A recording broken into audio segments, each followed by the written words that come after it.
jagoranmu, kwamandanmu, kai kadai kayi sayabo.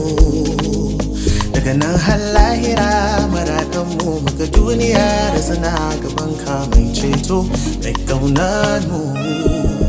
Kudu da gabas arewa maso yamma makwabtanmu ɗaya can nesa, duk ƙasashen duniya za su gani. Salama ta Yesu ce hikima kuma baya ta Yesu ce ayya. Bisharar nan na kwarai za ta rayu da rayuwa